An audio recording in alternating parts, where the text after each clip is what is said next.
Hello viewers, how do say na bon sa Kevin at channel hen kan lim che ben he tu ni ko phat na hen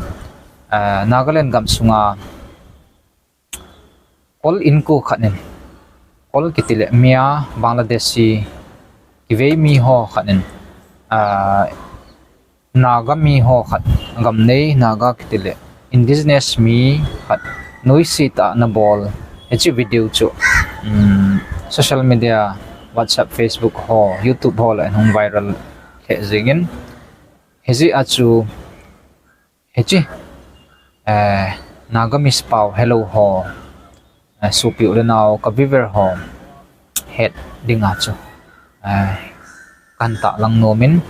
hezi achu hechi chungchang thu he chom chakhat anaki ho lim diu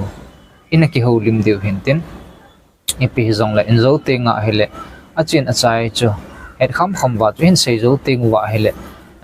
a video ho som chu in a video hin tin eje Dimapur dung zong he event na hele naga gam sung hin na eje commercial line khat he je hin kolle vai zong tam ta he za chom choma kona mun gam lata ta kona he akiki khotso na mun khat hin adi amugi patti la ho alo la Hong Kong market kiti ho la ho ahe masanga 18 neo zepply school Dimapur ki kai ji lai ho to ga te a hi le abui tho tan na masanga chu thil cho ham khana ichi a hi jong le kol ho ki mu be se lo a in ana tu a he Hong Kong market la Dimapur town sung ko iwa a le kol ho gam bang jeng ate naga te ha tribal mi ki mu do be se ta lo na ati nga he zong le aning tin a hin ka la le ka wa ka la he le agam nei te naga te he heta bang han bol game the ela noi sit ta hong ki bol ha ki sei pu zap tan na enje na he naga te zong he khang do jep mu wai tan tin Tripura hello ahla Tripura gam sung ho banga khon zo tinga hele Bangladesh mi ho hello le mundang danga kuna hon thu hen ne diu jong he ma hon amu thim ta win na ezi na ma ha ki ha bol heaven pa chat amu win lang khan an tu he phat sa long hin ai pi jong le tu ni kho pha na hin se diu chu echi naga hola sumi ki ti tribe ho sim ho a in he banga a victim pa na ama he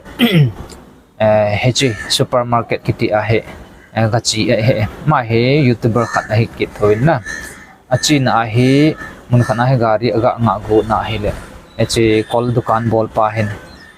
a hen za da hen che hen za da chunga he ma hen ibala nei za da ham nang ki holowa ti a hong ki boy sang hone hen na eji acho amang sun kamngelo tam ta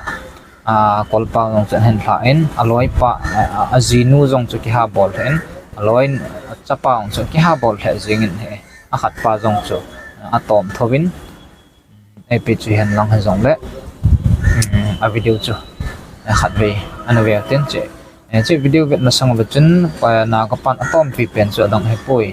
kolpan manipuri mi na hi ti khat chu a sei ji a chu ama chu thằng tom the hin ezi na che echi naga pa jong chun FIR gia police com ma bowling chu agel in hin la sumi youth organization ti dham lamkai ho ti dham ho chun na ma ho chun aza dawin epi on FIR chu bol dawin ki hon che he case chu lana wing ati wa na eta chu case chu ma ho chun la in ta chu hechi case chung changang chulung thai ki lo wa hen na alung aloi nu che victim pa loi nu chulung thai ki lo wa hen among chung video khat hen sem kinin eche video on chu event nom wa le next thing comment bulletin next thing la video han seutin in koitin nagamis hello ho dungo video han le do ki thewina pion la video he na video he to